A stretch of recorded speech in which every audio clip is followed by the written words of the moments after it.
कहते हैं इस दुनिया में अगर सबसे सुरक्षित कोई जगह होती है तो वो होती है माँ की गोद।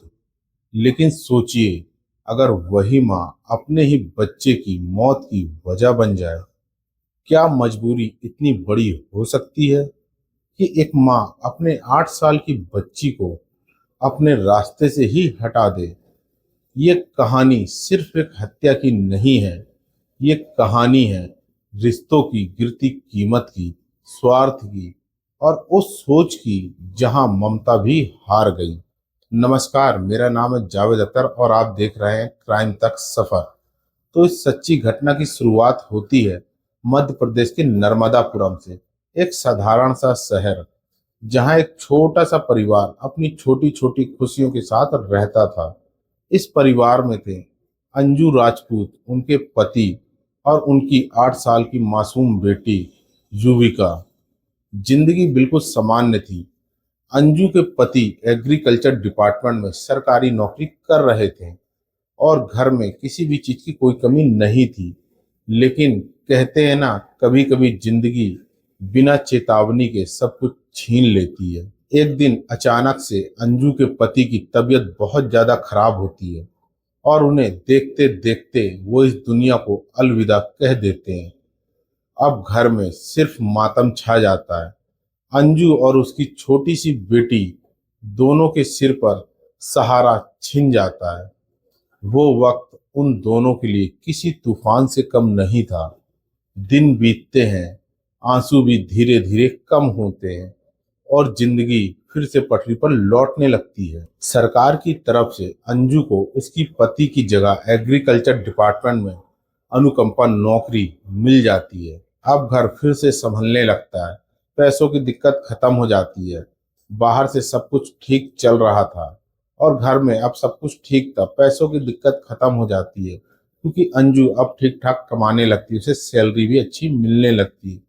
लेकिन अंदर ही अंदर अंजू के मन में कुछ और ही चल रहा था। समय बीतता जाता है और अंजू के मन में एक नया ख्याल आता है। वो भी ख्याल आता है दूसरी शादी का। और धीरे धीरे उसकी मुलाकात उसी शहर में रहने वाले, यानी कि नर्मदापुरम में ही रहने वाले एक लड़के से होती है और दोनों के बीच अच्छी खासी बातचीत होती है। वो लड़का भी सरकारी नौकरी में ही था, तो कहीं ना कहीं अंजू का दिल भी उस लड़के पर आ जाता है और अंजू और उस लड़के पर धीरे धीरे बातें बढ़ती हैं। बातें फोन से आती हैं, चैट पर होती हैं और बातें इतनी बढ़ जाती हैं कि अब बात शादी तक पहुंच चुकी थी और दोनों एक दूसरे को पसंद करने लगते हैं। और जब बात शादी की आती है, अंजू उससे शादी करने के लिए बोलती है, तो वो लड़का अंजू से शादी करने के लिए तो तैयार हो जाता है। लेकिन वो अंजू की 8 साल की लड़की युविका को अपनाने से मना कर देता है और बोलता है, मैं तुमसे शादी तभी करूंगा जब ये लड़की नहीं रहेगी, या इसे किसी के पास दे दो या इसका कत्ल कर दो। अंजू उस समय तो कुछ नहीं बोलती और चुपचाप अपने घर आ जाती है। लेकिन उसके सर पर शादी का ऐसा भूत सवार था कि उसे अब अपनी 8 साल की मासूम लड़की का कत्ल करने का ख्याल मन में आने लगता है। और इसी बीच अंजू अब एक प्लान बनाती है कि वो अपनी 8 साल की मासूम लड़की का कत्ल करके दूसरी शादी कर लेगी।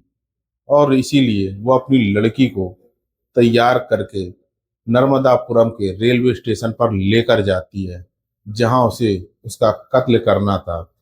और काफी देर तक पूरे प्लेटफॉर्म में अपनी लड़की के साथ घूमती रहती है, लेकिन उसकी हिम्मत नहीं होती और वो वापस आ जाती है। फिर ऐसे ही एक दिन 17 मार्च की बात है, वो अपनी लड़की युविका को तैयार करके दोबारा से नर्मदापुरम के स्टेशन पर लेकर जाती है। और अब वहां पर वो प्लेटफॉर्म नंबर 1 पर काफी देर तक टहलने लगती है। काफी टाइम बीत जाता है और अब एक ट्रेन का टाइम हो रहा था, तमिलनाडु एक्सप्रेस, जो कि प्लेटफॉर्म नंबर 1 पर आनी थी। जैसे ही वो ट्रेन आती है, उसी वक्त अंजू अपनी 8 साल की मासूम बेटी युविका को एक जोरदार धक्का मारती है, जिससे वो लड़की ट्रेन के आगे जाकर गिरती है और ट्रेन से जोरदार टक्कर हो जाती है और उस मासूम बच्ची को अच्छी खासी चोट आती है।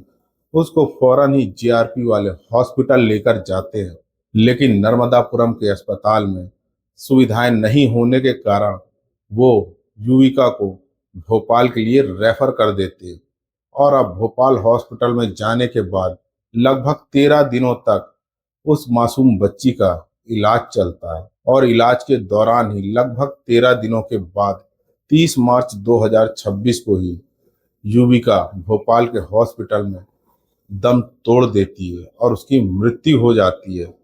और अब पुलिस पूरे मामले की जांच पड़ताल करती है, सीसीटीवी कैमरों को देखती है, तो उसमें पता चलता है कि अंजू ने ही अपनी मासूम बच्ची को धक्का दिया था प्लेटफॉर्म पर ट्रेन के सामने।